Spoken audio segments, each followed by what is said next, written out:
우리 말을 보면 같은 단어이지만 여러 가지 의미를 담은 그러한 단어가 참 많습니다. 대표적인 단어 중에 하나는 뭐냐면 배라는 단어죠. 배. 배의 의미가 여러 가지예요. 이 허리와 가슴 사이에 우리 육신에 배가 있고요. 또 과일 종류의 아주 단 배가 있습니다. 바다에 떠다니는 배도 있고요. 또 2배, 3배, 갑절을 얘기하는 배라는 또한 의미도 있습니다. 또 아세요? 음료, 술을 담은 잔을 세는 단위도 배라고 합니다. 또 하나 있어요. 뭐 여러 가지가 있을 수 있겠지만은 운동 경기에서 우승한 팀이나 사람에게 주는 트로피를 배라고 얘기를 합니다. 그래서 대통령 배 축구 대회, 한 단어지만 여러 가지 의미가 있기 때문에 그 의미를, 그 단어를 어디에 쓰느냐에 따라서 의미가 달라지고요. 그리고 우리 한국말은 어차피 보면 한문을 좀 알아야 됩니다. 한문은 다 다르게 쓰잖아요. 마찬가지로 우리가 신앙생활에서 쓰는 단어 가운데 그 의미를 좀 더 정확하게 이해하지 않으면 오해가 될 만한 그런 단어가 있습니다. 그게 오늘 우리가 주제로 이야기할 구속이라는 단어입니다. 사실 교회 다니지 않는 사람들에게 구속이라는 단어는 어떤 단어죠? 행동이나 어떤 의사의 자유를 제한하는 것. 법정 용어로는 구속되었다 그러면 무슨 의미예요? 감옥에 갔다 그런 뜻입니다. 우리가 사용하는 구속이라는 단어는 그런 의미가 아니겠죠. 한문을 보면 구원할 구자 그리고 속죄할 속죄, 속자입니다. 구속이라는 단어는 게 속죄해서 죄값을 치러서 구원한다라는 의미를 가지고 있죠. 다른 말로 표현하자면, 그래서 개역개정 성경에는 속량이라는 단어를 썼습니다. 좀 더 광범위한 의미로는 우리가 흔히 사용하는 구원이라는 단어가 바로 이 단어의 의미를 얘기를 합니다. 우리가 신앙생활을 하는 데 있어서 우리의 신앙생활을 세우기 위한 기둥과 같은 복음의 진리를 우리가 얘기하고 있습니다. 이제 다시 우리가 복음 시리즈로 넘어와서 오늘은 하나님의 은혜 가운데 바로 우리를 구속하시는 하나님의 은혜, 오늘 이 말씀의 진리를 함께 깨닫기를 원합니다. 오늘 본문은 로마서 6장 1절부터 23절까지 전체의 말씀이 되겠습니다. 로마서 6장 1절부터 23절까지 우리 하나님 말씀을 찾으셔서 우리 함께 봉독하도록 하겠습니다. 로마서 6장입니다. 1절부터 함께 읽습니다. 그런즉 우리가 무슨 말을 하리요? 은혜를 더하게 하려고 죄에 거하겠느냐? 그럴 수 없느니라. 죄에 대하여 죽은 우리가 어찌 그 가운데 더 살리요? 무릇 그리스도 예수와 합하여 세례를 받은 우리는 그의 죽으심과 합하여 세례를 받은 줄을 알지 못하느냐? 그러므로 우리가 그의 죽으심과 합하여 세례를 받음으로 그와 함께 장사되었나니 이는 아버지의 영광으로 말미암아 그리스도를 죽은 자 가운데서 살리심과 같이 우리로 또한 새 생명 가운데서 행하게 하려 함이라. 만일 우리가 그의 죽으심과 같은 모양으로 연합한 자가 되었으면 또한 그의 부활과 같은 모양으로 연합한 자도 되리라. 우리가 알거니와 우리의 옛사람이 예수와 함께 십자가에 못 박힌 것은 죄의 몸이 죽어 다시는 우리가 죄에게 종노릇하지 아니하려 함이니 이는 죽은 자가 죄에서 벗어나 의롭다 하심을 얻었습니다. 만일 우리가 그리스도와 함께 죽었으면 또한 그와 함께 살 줄을 믿노니 이는 그리스도께서 죽은 자 가운데서 살아나셨음에 다시 죽지 아니하시고 사망이 다시 그를 주장하지 못할 줄을 알미로라. 그가 죽으심은 죄에 대하여 단번에 죽으심으로 그가 살아계심은 하나님께 대하여 살아계심이니 이와 같이 너희도 너희 자신을 죄에 대하여는 죽은 자요 그리스도 예수 안에서 하나님께 대하여는 살아있는 자로 여길지어다. 그러므로 너희는 죄가 너희 죽을 몸을 지배하지 못하게 하여 몸의 사욕에 순종하지 말고 또한 너희 지체를 불의의 무기로 죄에게 내주지 말고 오직 너희 자신을 죽은 자 가운데서 달리 살리신 자 같이 하나님께 드리며 너희 지체를 의의 무기로 하나님께 드리라. 죄가 너희를 주장하지 못하리니 이는 너희가 법 아래에 있지 아니하고 은혜 아래에 있음이라. 그런즉 어찌하리요? 우리가 법 아래에 있지 아니하고 은혜 아래에 있으니 죄를 지으리요? 그럴 수 없느니라. 너희 자신을 종으로 내주어 누구에게 순종하든지 그 순종함을 믿는 자의 종이 되는 줄을 너희가 알지 못하느냐? 혹은 죄의 종으로 사망에 이르고 혹은 순종의 종으로 의에 이르느니라. 하나님께 감사리로다. 너희가 본래 죄의 종이더니 너희에게 전하여 준 바 교훈의 본을 마음으로 순종하여 죄로부터 해방되어 의에게 종이 되었느니라. 너희 육신이 연약함으로 내가 사람의 예대로 말하노니 전에 너희가 너희 지체를 부정과 불법에 내주어 불법에 이른 것 같이 이제는 너희 지체를 의에게 종으로 내주어 거룩함에 이르라. 너희가 죄의 종이 되었을 때에는 의에 대하여 자유로웠느니라. 너희가 그때 무슨 열매를 얻었느냐? 이제는 너희가 그 일을 부끄러워하나니 이는 그 마지막이 사망임이라. 그러나 이제는 너희가 죄로부터 해방되고 하나님께 종이 되어 거룩함에 이르는 열매를 맺었으니 그 마지막은 영생이라. 죄의 삭은 사망이요 하나님의 은사는 그리스도 예수 우리 주 안에 있는 영생이니라. 아멘. 몇 년 전에 동남아시아 선교지를 방문했을 때 태국 선교사인 제 친구와 함께 방콕에서 약 1시간 반 정도 떨어진 파타야라는 그러한 도시를 방문한 적이 있습니다. 바닷가에 있는 도시로서 많은 관광객들이 찾아오는 그러한 곳입니다. 친구와 함께 이제 바닷가 해변에서 잠시 시간을 보내는 가운데 매우 흥미로운 장면을 제가 하나 목격하게 되었습니다. 관광객들을 대상으로 음료수, 음식 또 기념품을 파는 사람들 사이에 한 아이가 몇 마리의 새가 들어있는 새장을 들고 이 관광객들을 대상으로 흥정을 하는 것을 제가 보았습니다. 제 생각에 새를 팔려는 것일까? 아니, 관광 와서 새를 사가는 사람이 어디 있을까? 그런 생각을 잠시 했는데 방금 제가 상황을 파악할 수 있었습니다. 이 관광객들이 이제 그 아이에게 돈을 얼마 주고는요, 새장에 있는 새들을 이렇게 문을 열어서 날려보내는 것이었습니다. 왜 돈을 주고 새장에 있는 새들을 날려보냈을까? 의미가 있겠죠. 갇혀있는 새에게 자유를 주는 선행을 베품으로 축복을 받겠다는 보상의식에 있는 것이죠. 저는 참 우습고 어리석다는 생각이 들었어요. 만약에 새들이 생각을 하고 말을 할 수 있다면 이렇게 말하겠죠. 아니, 장난하나? 잡아서 가두어 놓을 때는 언제고 또 돈을 주고 또 나를 내보내주고 그리고 축복을 받겠다. 참 이게 우스운 이야기예요, 사실은. 자, 그런데 누구나 상식적 논리적으로 어리석다고 생각할 수 있는 이러한 일들을 왜 돈을 지불하면서까지 사람들은 그런 일을 할까? 저는 단순한 보상의식만은 아니라고 생각을 합니다. 그것은 인간의 본능 속에 있는 자유에 대한 갈망입니다.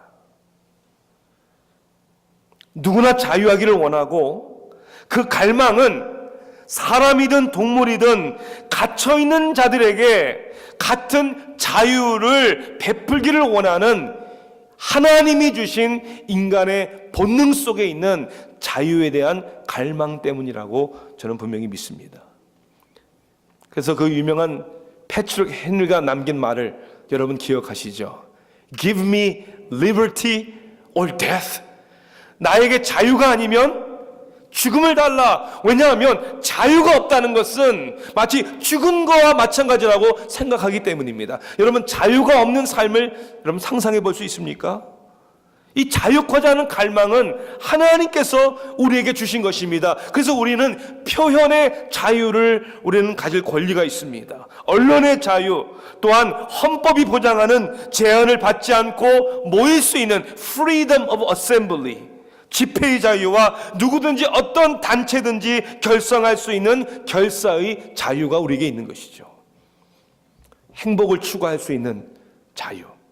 이것은 창조주 하나님이 우리 인간에게 허락한 권리다. 우리가 이런 자유를 누리면서 살 수 있는 나라와 환경 안에 있다는 것이 얼마나 큰 축복인 줄 모릅니다. 그러나 이보다 더 중요한 자유가 있습니다. 그것은 보이지 않는 나라, 통치, 영적인 세계에서 누려야 하는 자유입니다. 한 시민으로서 누릴 수 있는 자유와 권리보다 더 중요한 것은 하나님의 형상으로 지음받은 우리 영적인 사람들이기 때문에 영적인 세계에서의 자유가 더 중요하다는 거예요. 그러나 범죄함으로 하나님을 떠난 인간에게는 그런 자유가 사라진 거예요. 그래서 죄와 사망의 법에 갇혀있는 죄의 노예의 신세가 된 것이 타락한 인간의 모습이라는 것이죠. 하나님은 사랑이시기에 이러한 죄와 사망의 저주 아래에 있는 우리 인간을 자유케 하시기 위하여 예수 그리스도를 보내주셨고, 그 자유를 위하여, 해방을 위하여 죄의 대가를 치러주심으로 말미암아 우리를 구속하셨다, 구원하셨다는 것입니다. 우리가 쉽게 말하는 구원이라는 단어, 구원받았다는 의미를 그저 죽으면 천국 간다는 단순한 영원 구원에 국한시키기 때문에 오늘날 많은 사람들이 이 세상을 살아가는 가운데 자유를 누리지 못합니다. 구원의 능력을 체험하지 못합니다. 그래서 오늘 우리는 하나님이 우리에게 주시는 은혜, 복음의 능력에 대하여 다시 한번 말씀을 깨달음으로 하나님이 우리를 구속하셨다, 우리를 속량하셨다, 우리를 구원하셨다는 의미는 단지 우리의 영혼이 죽으면 천국 간다라는 그건 당연한 것이지만 그 이상의 엄청난 축복과 능력과 의미를 포함하고 있다는 것입니다. 도대체 복음 가운데 그리스도 안에서 우리를 자유케 하신, 우리를 구속하신 하나님의 은혜는 어떤 은혜인가?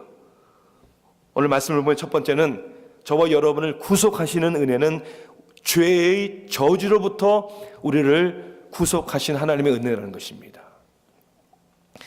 우리가 흔히 구속되었다, 아니면 구원을 받았다라는 말은 구원받지 않으면 안 되는 어떠한 상황 속에 있다는 것을 전제합니다.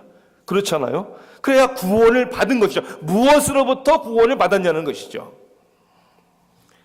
성경은 우리가 죄와 그 저주로부터 구원을 받았다, 이것이 하나님의 은혜다라고 말씀하고 있습니다. 사람들은 이러한 사실을 받아들이기를 주저하고 거북하게 생각을 합니다. 내가 왜 구원받아야 하는 죄인이냐? 왜 내가 죄의 저주 아래에 있는 사람이냐?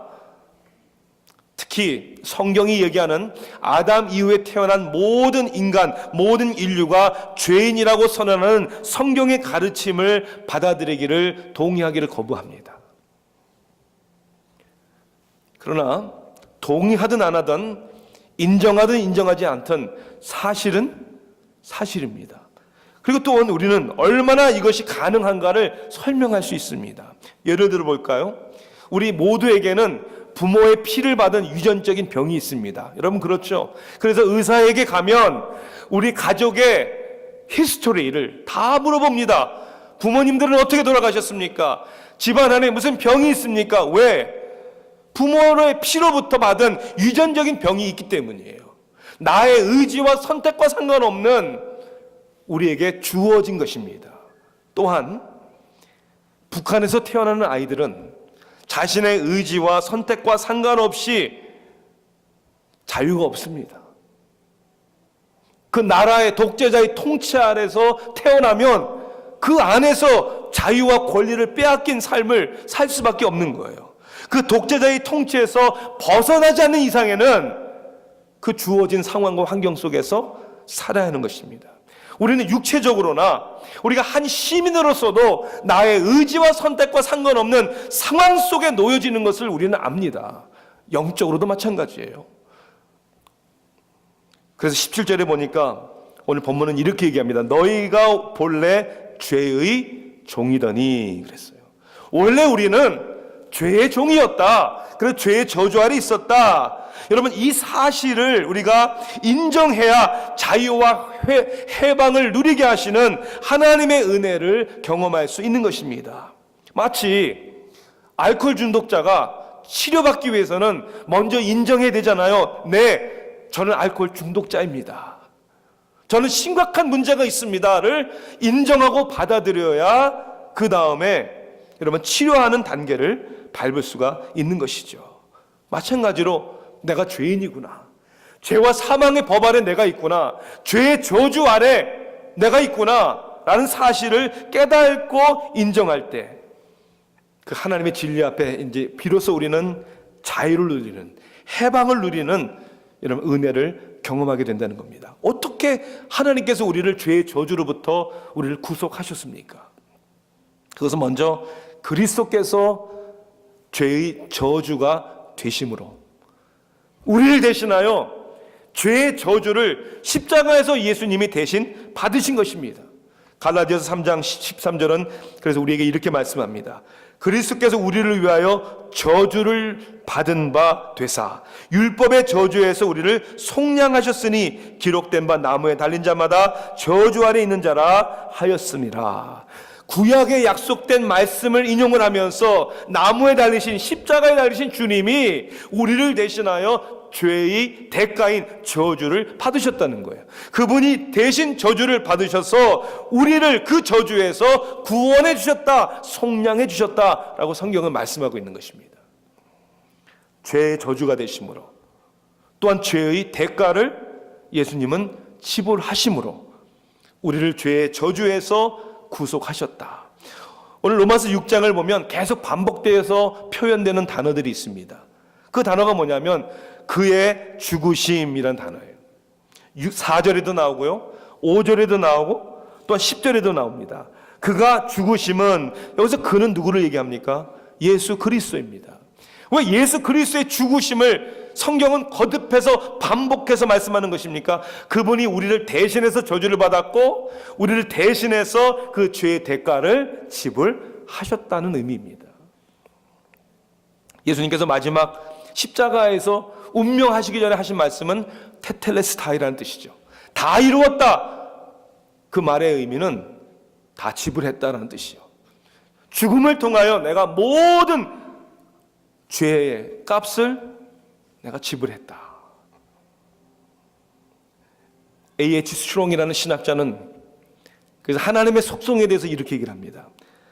하나님은 거룩하시기 때문에 반드시 우리에게 죄의 대가를 요구하시며, 거룩하시기 때문에, 그러나 하나님은 사랑이시기 때문에 죄의 대가를 스스로 지불하셨다. 거룩한 하나님은 우리의 죄의 값을 당연히 요구하시고 사랑이시기 때문에, 그리고 하나님만이 그 대가를 지불하실 수 있기 때문에 우리를 대신하여 예수 그리스도를 통하여 우리의 죄값을 대신하셨다. 다시 얘기하자면 바로 예수 그리스도의 희생의 제물로 말미암아 우리의 영적인 세계가, 나라가 바뀐 것입니다. 통치자가 바뀐 겁니다. 죄와 사망의 세계에서 이제 하나님의 의의 세계로 바뀐 것입니다.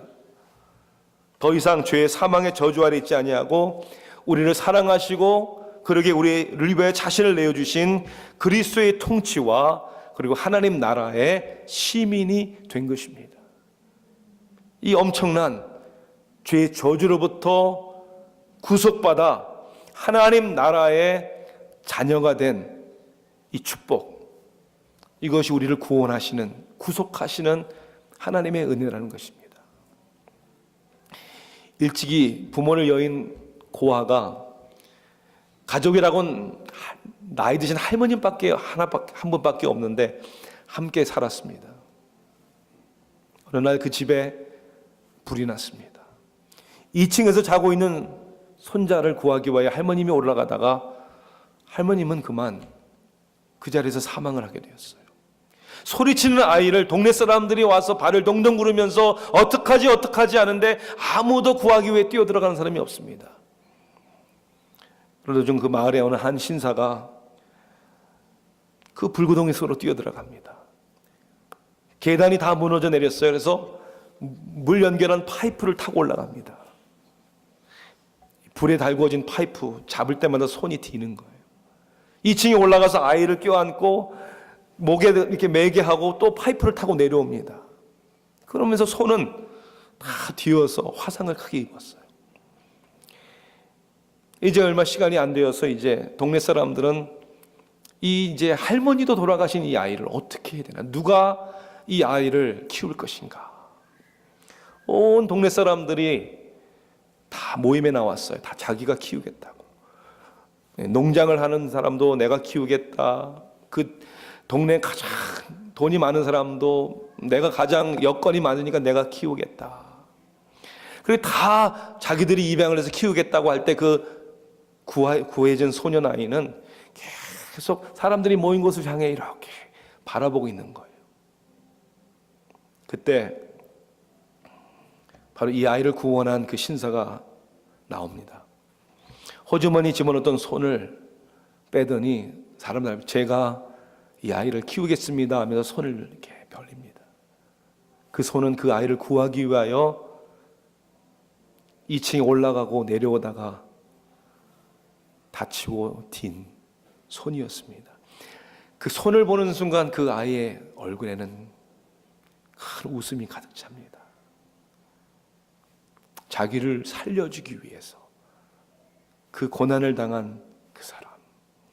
결국 동네 사람들은 그 누구보다도 그 아이를 구하기 위하여 자신을 희생한 그 사람이 그 아이를 키우는 것이 맞다라고 다 결정을 했다고 합니다. 사랑하는 성도 여러분, 우리 인생의 주인이 누굽니까? 우리를 위하여 십자가에서 양손에 못 박히신 예수 그리스도, 우리를 대신하여 저주를 받으시고 우리를 대신하여 죄값을 치르신 예수 그리스도, 그분이 우리를 구속하신 것입니다. 죄의 저주에서 우리를 구속하신 하나님의 은혜입니다. 또한 죄의 권세로부터 우리를 구속하신 하나님의 은혜. 죄의 저주에서 벗어날 뿐만 아니라 죄가 다스리는 권세로부터 우리를 구원하셨다고 성경은 말씀하고 있습니다. 어떻게 우리를 죄의 권세로부터 구원하셨습니까? 더 이상 우리를 죄가 주장하지 못하기 때문입니다. 14절에 이런 말씀이 있죠. 죄가 너희를 주장하지 못하리니 이는 너희가 법 아래 있지 아니하고 은혜 아래 있음이라. 우리가 여전히 율법 아래 있다면 그 율법의 권세에 여전히 다스림을 받을 것입니다. 그러나 우리의 신분이 바뀌어졌어요. 더 이상 법 아래 있지 아니하고 하나님의 은혜 아래 있다라고 말씀하고 있습니다. 또한 성경은 이렇게 얘기합니다. 우리가 하나님의 의의 종이 되었기 때문입니다. 더 이상 죄의 종이 아니라 하나님의 의의 종이 되었기 때문에 더 이상 죄의 권세 아래에 있지 않다. 몇 년 전인가요? 저희 교회에 조지아주입니다. 연방이 아니라 하의원에 출마하는 중국 분이 이렇게 사무실을 찾아온 적이 있어요. 자기를 소개하면서 자기가 이 지역의 대표로 자기가 주 하의원에 자기가 출마하게 되었다고 하면서 자기를 소개하는 전단지 하나를 줬어요. 전단지를 딱 제가 읽었는데 아주 인상적인 표현을 하는 것을 제가 지금도 기억이 납니다. 뭐라고 써 있냐면 Chinese by birth, American by choice. 중국인으로 자기가 태어났지만 선택에 의한 자기는 미국 사람이다. 이거를 이제 캐치프레이즈를 걸고 선거운동을 하는 거예요. 그 사람이 선거에 출마해도 됐는지 안 됐는지 제가 참 기억이 안 나지만은 중국인으로 내가 태어났지만 나는 선택으로 난 미국인이 되었다. 어떻게 보면 좀 멋있는 말 같아요. 우리가 영적으로도 그렇게 표현할 수 있지 않을까요? Sinner by birth. 우리는 죄인으로 태어났지만 그러나 선택에 의한 우리는 의인이 되었다. Righteous by choice. 죄인으로 태어났지만 우리의 선택의 여지가 없이 죄인으로 태어났지만 하나님의 선택에 의해서 우리는 의롭게 거듭났다. 그래서 더 이상 사망과 죄의 권세 아래 있지 아니하고 하나님의 통치와 하나님의 은혜의 법 아래 우리가 있다. 필립 브룩스라는 사람은 그래서 이렇게 얘기를 합니다. 누구든지 어떤 법으로부터 자유를 누리기를 원한다면 그보다 더 크고 위대한 법 권세의 종이 되어야 한다. 완전히 홀로 자유한 사람은 없다. 죄와 사망의 법으로부터 해방되기 위해서는 그보다 더 큰 법인 하나님의 성령의 법, 은혜의 법 아래 있어야 한다는 것이죠. 보면 14절은 이렇게 얘기를 합니다. 죄가 너희를 주장하지 못하리니 이는 너희가 법 아래 있지 아니하고 은혜 아래 있음이라. 로마서 8장 1절과 2절은 또한 이렇게 얘기합니다. 그러므로 이제 그리스도 예수 안에 있는 자에게는 결코 정죄함이 없나니 이는 그리스도 예수 안에 있는 생명의 성령의 법이 죄와 사망의 법에서 너를 해방하였음이라. 죄와 사망의 법에서 우리를 스스로 구원할 수 없는 것이고 그보다 더 크고 권세 있는 법이 우리를 그 노예의 신분으로부터 구해내줘야 한다는 것이죠. 이것이 생명의 성령의 법이다. 하나님의 법이다. 은혜의 법이다. 라고 말씀하고 있습니다. 이것이 우리에게 얼마나 위로가 되고 능력이 되는지 모릅니다. 이 세상을 살아가는 가운데 우리는 하나님의 능력의 은혜의 법 아래 있다. 그것이 우리에게 위로가 되고 우리에게 소망이 되고 우리에게 능력이 되는 것입니다. 탐이라는 사람이 자기가 손수 만든 배를 이제 강에다 이렇게 띄웁니다. 멀리 배가 가면 안 되니까 줄을 이렇게 매달았어요. 줄을 풀었어요. 배가 이제 강 물결을 따라 이렇게 내려가는데 갑자기 급류가 있어가지고 그래서 막 배를 당기려고 했는데 그만 줄이 끊어졌어요. 배를 놓친 거예요. 그러니까 잃어버린 것이죠. 아, 정성스럽게 만들었는데 안타깝다. 며칠 후에 이게 어떻게 잡학하게 이렇게 지나가는데 보니까 창문에 이렇게 진열된 여러 물건 가운데 보니까 자기가 만든 배하고 똑같이 생긴 배가 있는 거예요. 가만히 보니까 자기가 만든 배가 맞는 거예요. 그래서 들어가서 얘기를 했어요. 저 창문에 진열되어 있는 저 배, 저거 제가 만든 겁니다. 제 겁니다. 주인이 이렇게 얘기를 합니다. 오늘 아침에 누가 가지고 왔는데 당신이 원한다면 돈을 내고 가져가세요. 당신 건지 아닌 건지 어떻게 합니까? 아, 속상했지만 얼마 이렇게 돈을 요구하는 것을 지불하고 배를 사가지고 나왔어요. 그러면서 그 배를 보고 그 탐이라는 사람이 이렇게 얘기를 했어요. First, 처음에는 I made you. 내가 너 만들었지만 Now, I bought you. 내가 너를 샀다.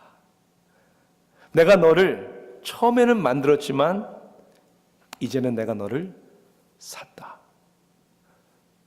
주님이 여러분을 향해서 그렇게 얘기하는 거예요. First I made you. 내가 너를 만들었지만 이제 내가 너를 샀다. 무엇으로?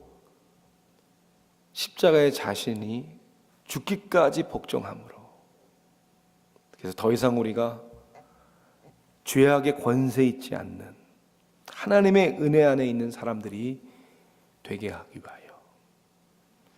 이 사실이 우리를 얼마나 가치 있는 능력 있는 사람들로 만드는 줄 모릅니다. 하나님이 나를 만드셨을 뿐만 아니라 나를 구하기 위하여 예수 그리스도의 비싼 대가를 지불하셨구나. 이 엄청난 사랑과 은혜를 받은 저와 여러분의 정체성과 존재의 가치가 오늘도 능히 죄와 싸워 이길 수 있는 하나님의 은혜와 축복이 되는 줄 믿습니다. 죄의 저주뿐만 아니라 죄의 권세뿐만 아니라 죄의 영향으로부터 구속하시는 하나님의 은혜가 있습니다. 우리가 더 이상 저주 아래 있지는 않지만, 죄의 권세 아래 있지는 않지만, 우리는 세상을 살아가는 가운데 여전히 죄의 영향력 아래 있습니다. 그래서 우리는 연약한 것입니다. 구원이라는 단어를 사용할 때 우리는 크게 세 가지를 얘기합니다. 첫째는 받은 구원이라고 하죠. 이건 과거형입니다. 이미 우리가 받은 것이죠. 그 구원은 우리의 영혼의 구원입니다. 이미 의롭다 칭함을 받았고 하나님의 자녀가 이미 된 것입니다. 두 번째 구원은 받는 구원입니다. 이건 현재 진행형입니다. 하나님의 자녀가 되었지만 우리들의 타락한 성품은 날마다 성화되어 가야 하는 것이죠. 그래서 두렵고 떨림으로 너의 구원을 이루라라는 현재 진행형의 명령은 우리의 영혼이 하나님의 자녀가 되었지만 우리의 성품이 그리스도의 성품을 날마다 닮아가고자 하는 그런 믿음의 삶을 살아야 한다는 것이죠. 세 번째 구원은 미래형입니다. 받을 구원입니다. 이 구원은 우리 육신에 대한 구원입니다. 이 세상에서는 고통이 있습니다. 이 세상에서는 연약함이 있습니다. 이 세상에서는 넘어질 때가 있습니다. 그러나 우리에게는 소망이 있습니다. 왜? 언젠가 주님의 나팔 소리와 함께 우리가 이 세상을 떠날 때, 아니면 우리의 육신의 생명이 다해 이 세상을 떠날 때 우리는 완전히 구원받는, 더 이상 고통도 눈물도 더 이상 죄가 없는 하나님의 안식에 들어가게 된다는 것이죠. 자, 그렇기 때문에 우리에게는 소망이 있다는 거예요. 네, 여전히 이 세상을 살아가는 가운데 눈물이 있습니다. 연약합니다. 유혹도 있고 때로는 죄를 지을 때도 있습니다. 때로는 넘어지기도 합니다. 그러나 모든 죄의 영향으로부터 자유할 날이 곧 온다는 사실을 우리가 믿을 때 우리에게는 위로가 되는 것이죠. 우리에게 소망이 되는 것이죠. 그래서 우리의 싸움, 우리의 전투, 우리의 전쟁은 끝이 날 날이 온다는 것입니다. 이것이 하나님이 말씀하시고 약속하시는 온전한 구속, 구원입니다. 우리 영혼만이 아니라 우리의 성품만이 아니라 우리의 육신까지도 구속하시고 구원하시는 하나님의 은혜. 성경은 모든 피조물을 구속하실 하나님의 은혜가 있다고 말합니다. 로마서 8장 21절 보니까 피조물도 썩어짐의 종로를 한 데서 해방하여 하나님의 자녀들의 영광의 자유에 이르는 것이니라. 이 세상에 있는 모든 것들도 그날을 고대하고 있다고 그랬어요. 피조물들도 이 세상의 죄악의 영향 가운데 있는데 죽음이 없는, 썩어지지 아니할 하나님의 자녀들과 함께 영광의 자유에 이르는 그때를 피조물도 기다리고, 그때까지 피조물들도 간구하고 있다는 것이죠. 또한 우리의 몸을 구속하실 하나님의 은혜입니다.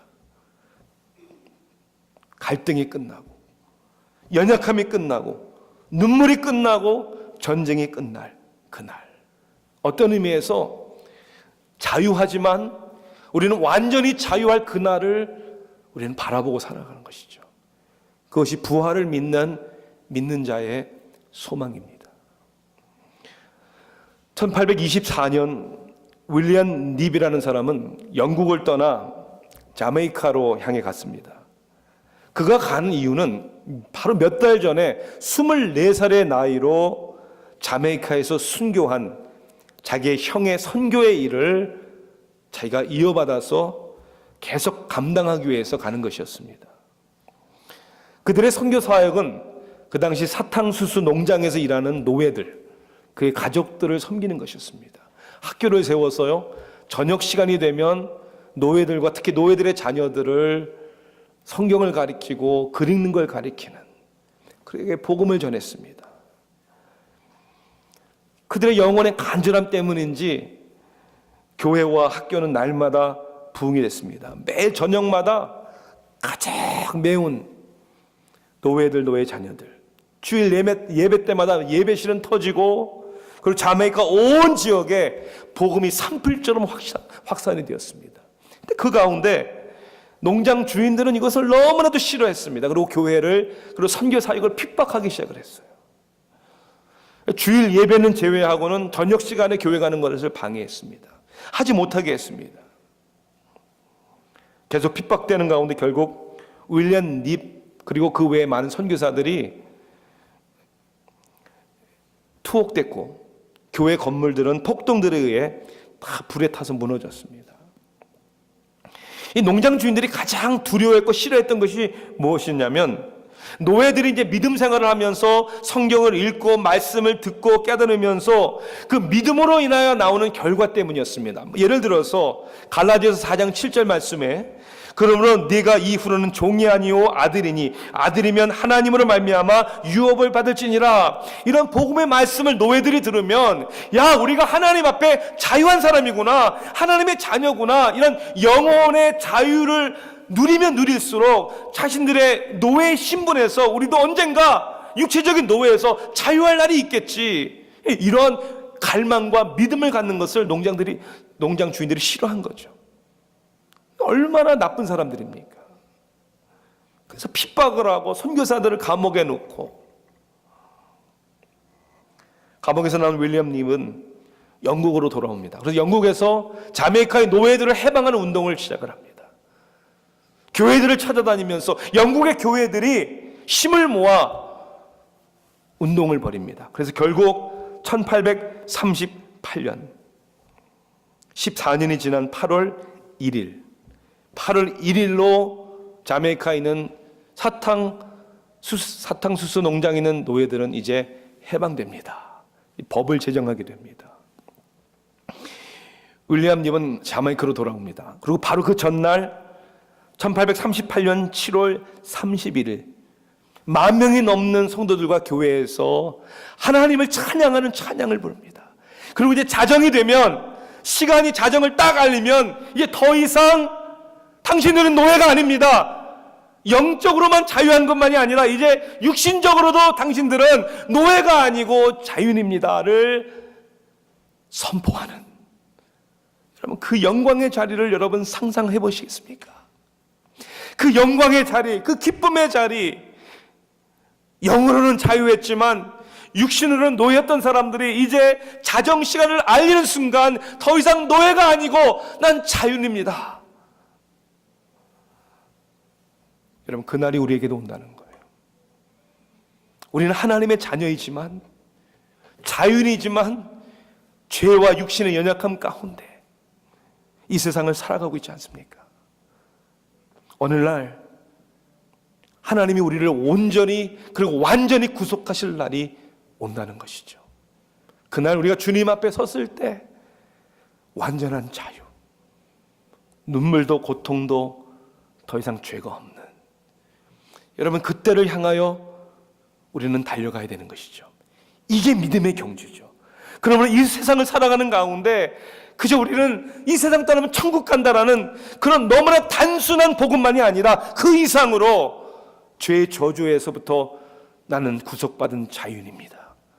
하나님의 자녀답게 더 이상 죄의 권세 아래 있지 아니하는 은혜 아래에 있는, 그러므로 하나님의 의의 도구로 살아가야 하는 난 하나님의 자녀입니다. 연약하지만, 때로는 넘어지지만 어느 날 우리는 완전히 구속되는 자유의 날이 우리에게 올 것입니다. 이 온전한 우리를 구속하시는 하나님의 은혜의 진리가 오늘 저와 여러분의 삶을 꽉 붙들어 주시기를 주님의 이름으로 축원합니다. 기도하시겠습니다. 사랑의 하나님, 이 놀라운 복음의 은혜요 능력입니다. 우리를 죄와 사망의 저주로부터 자유케 하셨는데, 하나님, 아직도 우리가 세상의 종로를 하고 있지는 않습니까? 천국 시민이라고 했는데 마치 이 땅에 천년 만년 살 것처럼 변화되지 않은 가치관으로 살아가고 있지는 않습니까? 그리스도 예수 안에서 우리를 구속하신 하나님의 은혜가 무엇인지를 다시 깨닫게 하셨으니 그 은혜로 살게 하소서. 의에 이르게 하소서. 하나님의 영광의 의의 무기가 되게 하소서. 예수 그리스도의 이름으로 간절히 기도하옵나이다.